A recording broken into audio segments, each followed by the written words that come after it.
पाकिस्तान की मशहूर टिकटॉकर मिनाहिल मलिक एक बार फिर से सोशल मीडिया की जीनत, मगर इस बार अपनी किसी टिकटॉक की वजह से नहीं बल्कि किसी साथी टिकटॉकर के साथ नाजेबा हरकत करते हुए वीडियोस सोशल मीडिया पर आग की तरह फैल रही हैं। सोशल मीडिया जराए के मुताबिक वीडियोस की तादाद 10 से जायद है। वीडियोस में मिनाहिल मलिक अपने साथी टिकटॉकर के साथ नाजेबा हरकत कर रही हैं। जराए के मुताबिक वीडियोस में नजर आने वाला शख्स दुबई में मुकीम टिकटॉकर है, जिसकी वजह शोहरत टिकटॉक पर लाइव गिफ्टिंग करना है। सोशल मीडिया पर कहा जा रहा है कि ये वही टिकटॉकर है जो मिनाहिल मलिक को टिकटॉक पर लाइव गिफ्टिंग करता रहा।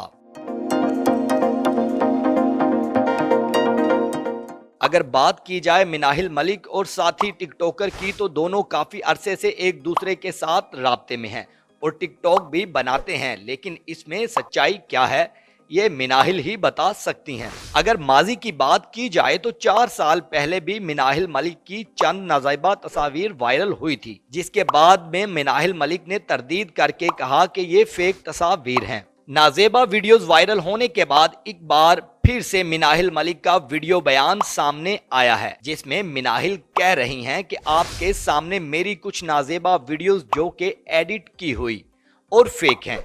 जिसने भी ये किया है इसके खिलाफ मैंने FIA में केस दर्ज करवा दिया है और वो जल्द FIA की गिरफ्त में होगा। मेरी फैमिली और मैं बेहद परेशान हैं और हमें पता है कि हम पर क्या गुजर रही है। मैं चाहती हूं कि जिस तरह आप मुझे पहले सपोर्ट करते रहे हैं और ऐसे ही सपोर्ट करते रहें।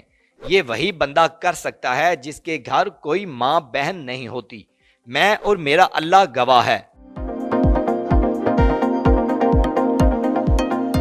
सारिफीन से मुखातिब होकर मिनाहिल मलिक का कहना है कि आपकी सपोर्ट की जरूरत है। माजी की बात की जाए तो बेशतर टिकटॉकर्स की नाजेबा वीडियो सोशल मीडिया पर वायरल हुई और सोशल मीडिया पर लोगों ने बेहद तनकीद का निशाना बनाया।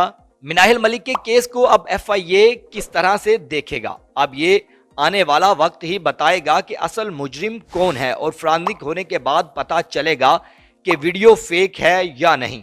वाज़ेह रहे कि इससे पहले भी बहुत सी पाकिस्तानी टिकटॉकर्स की नाजेबा वीडियोस मंजरे आम पर आती रहीं, लेकिन ज्यादातर वीडियोस के बारे दावा किया गया कि वो फेक थीं। हरीम शाह हो या संदल खटक या अलीजे सहर की नाजेबा वीडियोस, इनकी वीडियोस की तहकीकात के बाद मामलात ठप हो गए थे। अब देखना यह है कि ये केस FIA के पास जाने के बाद किस तरफ जाता है और मिनाहिल मलिक इस पर अपना दोबारा से क्या रद्द अमल देंगी।